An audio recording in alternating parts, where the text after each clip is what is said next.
নমস্কার, আমি ডক্টর অভিক ঘোষ। আজকে আমরা ওভারিয়ান সিস্ট এবং রেনাল ক্যালকুলাই নিয়ে কথা বলবো। পেশেন্ট আমার কাছে এসেছিলেন দুটি কারণ নিয়ে। একটা ছিল ওভারিয়ান সিস্ট এবং তার পেছনে হিস্ট্রি হচ্ছে ইনফার্টিলিটি, বাচ্চা আসছে না, এবং আরেকটা ছিল রেনাল স্টোন। কিন্তু আমরা যখন ফার্স্ট পেলাম পেশেন্টকে, তখন আমরা ইউএসজি যা আমাকে দেখাচ্ছে তাতে বুঝলাম রেনাল স্টোনের ব্যথা এটা নয়। ওনার একটা তলপেটে ব্যথা হতো এবং লেফট সাইডে ওভারিয়ান রিজিয়নে ব্যথা হতো, এবং সেই ব্যথাতেই উনি কাতর, এবং তার জন্যই আমার কাছে আসা। এবং ওনার ইনফার্টিলিটি ডেভেলপ করে, বহুদিন ধরেই চেষ্টা করেন, বাচ্চা আসে। সেটা থেকেও বড় কথা হচ্ছে যে তার এতটাই ব্যথা যে তিনি খুবই কষ্ট পেতেন। আমি একটু শুনে নিই, কি নাম? আপনি যখন এসেছিলেন, উনি আমার কাছে এসেছিলেন অক্টোবর মাসে। অক্টোবর থেকে নভেম্বর, ডিসেম্বর, জানুয়ারি, এই ফেব্রুয়ারি পার করে মার্চে, 3rd মার্চ এটা 2025, এই সময়ে এসে রিসিভ করেছেন এবং তার ব্যথাটা কিছু নেই। তো লাস্ট মেন্স কবে হয়েছে? জানুয়ারি মাসের 16 তারিখ। তাই 16 জানুয়ারি লাস্ট যদি মেন্স হয়, সেটা পার করে আজকে পেকালার টেস্টে কনফার্মেশন এসেছে, বাচ্চা আছে এবং যে ব্যথা নিয়েছিল সেটা নেই। আপনি যখন এসেছিলেন তখন আমার কাছে কি জন্য এসেছিলেন? এসেছিলাম ওটার কারণে, মানে খুব পেটে যন্ত্রণা হতো। কখন হতো? মানে মেন্স হতো যখন, তখন তো হতো, মানে এনি টাইম যন্ত্রণা হতো। হ্যাঁ, তাহলে দুটো পার্ট। মেন্স যখন হতো তখন হতোই। এবার সেটা মেন্স যেদিন হলো তার আগে থেকে শুরু হলো, না সে যেদিন মেন্স সেদিন থেকে স্টার্ট হলো? আগে থেকে শুরু হতো। কদিন আগে থেকে শুরু হতো? ওই তো 2 দিন, না হলে 3 দিন। 3 দিন আগে থেকে শুরু হলো। বোঝা যাচ্ছে যে আর সামনে 3 দিন পরে আমার মেন্সটা হবে।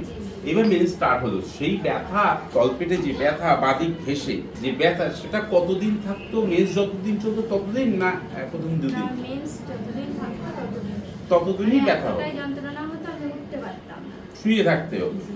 শুয়ে থেকে আপনি গরম শেক দিতেন, তাই তো? আর ব্যথা মারা ওষুধ খেতেন? আমাকে বলুন, এই যে ব্যথা হতো মেন্সের সময়, সেই ব্যথা কতদিন ধরে চলছিল? 1 মাস। 1 মাস আগে থেকে। তারপর আমরা ইউএসজি করাই। ইউএসজিতে ধরা পড়ে left ovary bulky in size এবং তাতে একটা সিস্টিক সল্ভ হয়েছে। Simple cyst in the left ovary, এই পাওয়া যায়।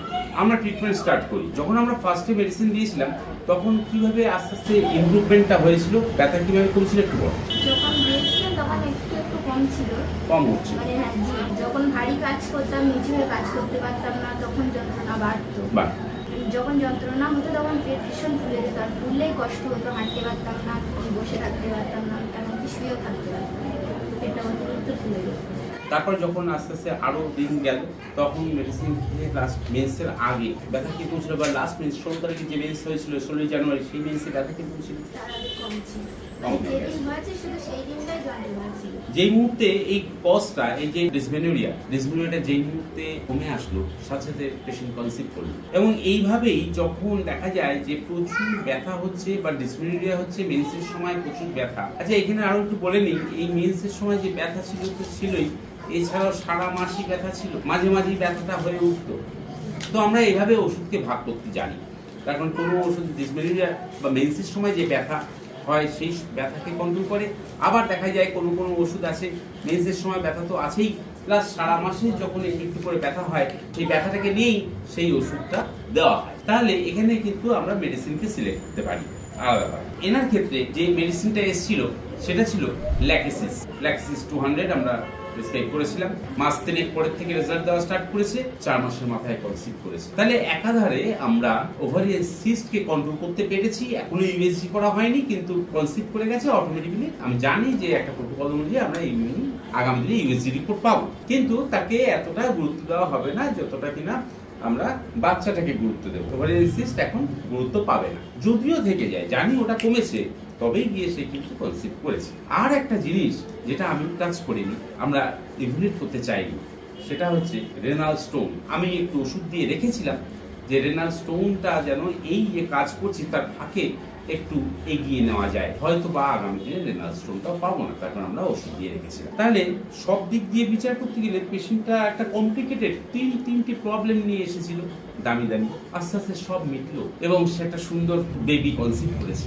আমরা এখন তাকে অ্যাডভাইস করব একজন গাইনোকোলজিস্টের সঙ্গে কথা বলতে, এবং সেই প্রোটোকল অনুযায়ী তিনি যেভাবে চালানোর চেষ্টা করবেন সেভাবেই যেন পেশেন্ট চলে।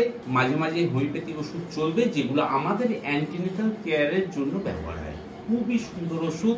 বাচ্চা মায়েরা যখন কনসিভ করে তারপরে আমাদের অ্যান্টিনেটাল একটা শিডিউল অনুযায়ী অ্যান্টিনেটাল কেয়ার আমরাও করে থাকি। হোমিওপ্যাথিকে কনসিভ করার পরে অ্যান্টিনেটাল কেয়ার হিসেবে দারুণ ওষুধ রয়েছে, সেই ওষুধটা আমরা এখন এনাকে ব্যবহার করব আর একজন গাইনোকোলজিস্টকে রেফার করব। এই ছিল আমাদের একটা ইনফার্টিলিটি ট্রিটমেন্ট যেটা সলভ করতে পেরেছি। নমস্কার, ভালো থাকবেন।